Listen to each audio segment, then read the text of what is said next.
April 25th. This is The View with Catherine Chang. Today's topic is U.S., Japan, and Taiwan. The dialogue of Russia's invasion on Ukraine has changed China's plan on invading Taiwan because China has to reconsider how much the cost will be if they invade Taiwan and whether they can afford the cost. In addition, the relationship between the United States, Japan, and Taiwan are having better strategic cooperations. Here are some points. A. Taiwan President Tsai and AIT Director Sandra Alkirk attended the Earth Day Forum on April 22nd. Sandra Alkirk called Taiwan a global environmental leader, and she said that the United States and Taiwan should work together. And President Tsai said that Taiwan will reach the goal of net zero emissions by 2050. B. Former Japanese Prime Minister Shinzo Abe urges the United States to defend Taiwan. And he said that the U.S. strategic ambiguity over Taiwan must be ended. Shinzo Abe reiterated that the time has come for the United States to make it clear that whether it will defend Taiwan against any attempted Chinese invasion. Why did Shinzo Abe say that? I think he is worried about the situation in Taiwan. He said that there are three similarities between the situation in Ukraine and Taiwan. The first similarity is that there is a very large military power gap between Taiwan and China, just as Ukraine and Russia. Second, neither Ukraine nor Taiwan has former military allies. Third, both Russia and China are permanent members of the UN Security Council. Therefore, Shinzo Abe emphasized the U.S. should make it clear whether the U.S. will defend Taiwan or not if China invades. However, I kind of disagree with him.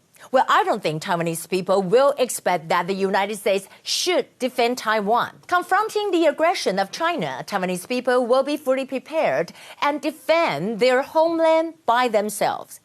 Here are the top stories. Today we have 5,108 domestic cases. First, I want to talk about Rick Waters said Taiwan is important in a global high-tech supply chain. Rick Waters said that the U.S. Deputy Assistant Secretary Rick Waters affirmed Taiwan's leading role in a global high-tech market during Taiwan-U.S. Business Roundtable Forum in Ohio. He said that Taiwan's role in a global high-tech supply chain is particularly important amid the worldwide chip shortage.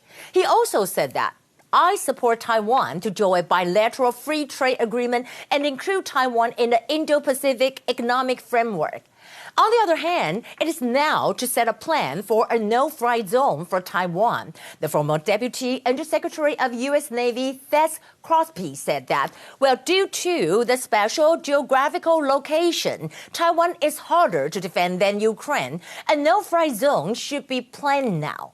He also said, according to the Defense One, he said that the United States should prepare to win the air battle between the Taiwan Strait as part of the strategy. U.S. should impose a no-fly zone over Taiwan. Also, aid for Taiwan is more useful than promises. According to The Economist, the U.S. should make real actions to protect Taiwan rather than just make a promise. Promises to fight are ineffective deterrents and might intensify the tension with Beijing. It also said that the unuseful actions should be and could be replaced by making practical methods to strengthen Taiwan's self-defense capabilities. Also, Premier Su said that home isolation in Taiwan for 3 days. Premier Su approved shortening the home isolation plan to 3+4. For those who contact with positive cases, you have to stay home for 3 days, and self-health monitoring for another 4 days. In those 4 days, you have to have a rapid test every day and cannot dine in. In the end, I want to share with you Macron wins France's presidential election. Macron took 58% of the vote on April 24th, which made him the first French leader to be re-elected in 20 years. According to CNN, Macron's winning is also a relief to the West, since the Russia-Ukraine war highlighted the need for Western unity in the face of aggression. And on the other hand, we can see that among NATO allies, his victory can stabilize the transatlantic relationship. Well, that will be the view for today. This is Catherine from Taipei, and I hope you all have a nice Monday. I'll see you again.